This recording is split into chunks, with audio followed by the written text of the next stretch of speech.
নমস্কাৰ, মই হকপেট truth YouTube channel যোগেদি কাৰ্বি আংলং আৰু পশ্চিম কাৰ্বি আংলঙত আৰ্থিক সংকট কেনেকৈ হৈছে আৰু কিয় হৈছে এই কথাটো মই তথ্য সহকাৰে অসমবাসীক আৰু কাৰ্বি আংলং আৰু পশ্চিম কাৰ্বি আংলংবাসীক জনাব বিচাৰিছোঁ পৰিষ্কাৰকৈ যে ইয়াত যিটো টকাবোৰ ধন মুকলি কৰি দিয়ে অসম চৰকাৰৰ ফালৰ পৰা উন্নয়নৰ ক্ষেত্ৰত যে 2017-18 চনত 17-18 চনত 50 crores এটো হৈছে চিফ মিনিষ্টাৰ স্পেচিয়েল পেকেজ আৰু 2018-19 100 crores chief minister special package তাৰ পাছত মিনি ষ্টেডিয়ামত আহিলে 260 crores তাৰ পাছত 350 crores MOS UPDSৰ দিনৰ যেটো স্বাক্ষৰিত হোৱা আৰু তাৰ পাছত আছে finance minister special package 18 crores আৰু তাৰ পাছত ওয়ান টাইম স্পেচিয়েল পেকেজ আছে 99 crores গতিকে সৰ্বমুঠ হৈছে 877 crores গতিকে এই 877 crores কাম কাক দিছে বুলি ক'লে ইয়াত কাৰ্বি আংলং অটোনমাস কাউন্সিল মুখ্য কাৰ্যবাহী সদস্য তথা মাননীয় তুলিৰাম ৰংহাং দেৱে তেখেতৰ নিজৰ আত্মীয়ৰ মানুহকহে বিতৰণ কৰা হৈছে অধিকাংশ কাম আৰু বাকি ইএম সকলক এটা দিয়া আছে গতিকে এইখিনিত মই হেতুই ক'ব বিচাৰিছোঁ যে এই 877 crores অধিকাংশ কাম তেখেতৰ আত্মীয় নামত দিয়াৰ পাছতো কিয় কি কাৰণত বা কিয় এনেকুৱা কৰা হৈছে হেতু কিয় বুলি ক'লে মই আপোনালোকক কৈ আছোঁ যে একেটা ৰাস্তাই দুবাৰকে কাম কৰি টকা মুকলি কৰি দিয়া হৈছে গতিকে কাম ৰাস্তাটো কোনটো বুলি ক'লে improvement of road from first police point to DM road to Matipung Tinali length hoise 1060 meters under chief minister special package it was 2017-18 আৰু 18-19 এটো হৈছে 2018-19 ৰ DPR গতিকে এইখিনিত মুকলি কৰে কিতাপ টকা মুকলি কৰিছে বুলি ক'লে 9 crores 32 lakhs 76,000 only out of rupees 50 crores released by the Gov of Assam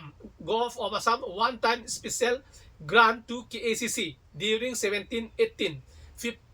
50 crores ভিতৰত এই ৰাস্তাটো first police point to Dimapur road to Matipung তিনালিত তাত দিছে 9 crores 32 lakh 76,000 মুকলি কৰি দিয়া হৈছে এইটো তাৰিখ হৈছে আপোনাৰ 2018-12 মাহত ডিসেম্বৰ মাহত 17 তাৰিখে ৰিলিজ কৰা হৈছে আৰু একেটা ৰাস্তাত এইটো ৰাস্তা আকৌ তেখেতসকলে এইখিনিত আপোনালোকে চাব 2018-19 ৰ কামটো 1911-2018 ত এই কামটো আৰম্ভ কৰিছে 100 কোটিৰ ভিতৰত এই কামটো আৰম্ভ কৰিছে 14 crores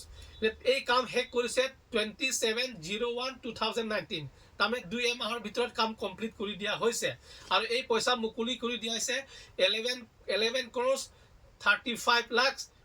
12,544 rupees এটো পেমেন্ট অলৰেডি মেড বুলি ইয়াত লিখা আছে গতিকে এইটো হৈছে 2018-19 ৰ এটো পইচা 11 crores 35 lakhs ৰ একেটা ৰাস্তা আৰু এটো একেটা ৰাস্তা 9 crores 32 lakhs এটো ৰিলিজ কৰা হৈছে একেটা ৰাস্তা আৰু ভেৰি ইন্টাৰেষ্টিং ইয়াত কাম কৰিছে আৰম্ভ কৰিছে এই ৰাস্তাটো 11-2018 মানে 11 নৱেম্বৰ মাহত কাম আৰম্ভ হৈছে 2018 নতুন কাম কিন্তু পুৰণা কাম যেটো 17-18 ৰ পইচাটো 2018 12 মাহ তথা ডিসেম্বৰ মাহত টকা মুকলি কৰি দিয়া হৈছে 9 কোটি টকা গতিকে এই কামটো একেটা ৰাস্তা দুবাৰকৈ কৰিবলগীয়া একেটা লেংথ এটো কিহৰ কাৰণে কৰিবলগীয়া হৈছে এটো ওভাৰলেপিং বুলি ক'ব নে কি ভাষাত ক'ব হেতু ডিপাৰ্টমেন্ট বিভাগীয় মানুহবিলাকে গম পায় গতিকে ইয়াত PWD road division Diphu division executive engineer Dipak Das তেখেতে হেতু ৰাইজক ক্লিয়াৰ কে কক আপুনি একেটা ৰাস্তা কোটি কোটি টকা কাম কিয় দুবাৰ কৰিবলগীয়া হৈছে ৰাইজক আপুনি পৰিষ্কাৰ কৰক তেতিয়া আমিও জানিব পাৰিম যে হয় এইটোৰ কাৰণে কৰিবলগীয়া হৈছে গতিকে হেতু মই ক'ব চাইছো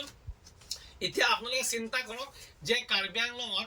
আৰ্থিক সংকট নহয় কি হ'ব গতিকে জনসাধাৰণক কাৰ্বি আংলং আৰু পশ্চিম কাৰ্বি আংলং জনসাধাৰণক আমাৰ কাৰ্বি আংলং মুখ্য কাৰ্বি আংলং যেটো স্বায়ত্ত পৰিষদৰ মুখ্য কাৰ্যবাহী সদস্য তুলিৰাম ৰংহাং মাননীয় তুলিৰাম ৰংহাং দেৱে জনসাধাৰণক আৰ্থিক দিশত সম্পূৰ্ণ বঞ্চিত কৰি ৰখা হৈছে যে আৰ্থিক দিশত বঞ্চিত কৰা হৈছে গতিকে সেইখিনিত মই তথা চিফ এক্সিকিউটিভ মেম্বাৰ তুলিৰাম ৰহাং দেৱক ক'ব বিচাৰিছোঁ যে আপুনি এই বঞ্চিতকৰণৰ পৰা মুক্ত কৰক, ৰাইজকো সুবিধা দিয়ক বুলি মই ক'ব বিচাৰিছোঁ। আৰু বিশেষকৈ আজি অসমৰ মুখ্যমন্ত্ৰী মাননীয় হিমন্ত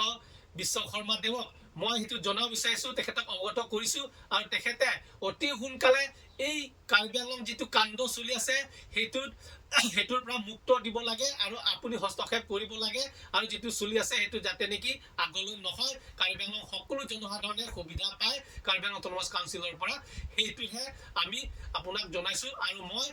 আপোনাক সেইটোৱেই অতি বিনম্ৰভাৱে অনুৰোধ কৰিছোঁ যে অতি সোনকালে ইয়াৰ পৰা আমাক মুক্তি দিয়ক। গতিকে সেইটোত মই কৈছোঁ, আপোনালোকক জনাইছোঁ তথ্য সহকাৰে। গতিকে ইমানতে কৈ মই আজি এই কথাষাৰ জনালোঁ।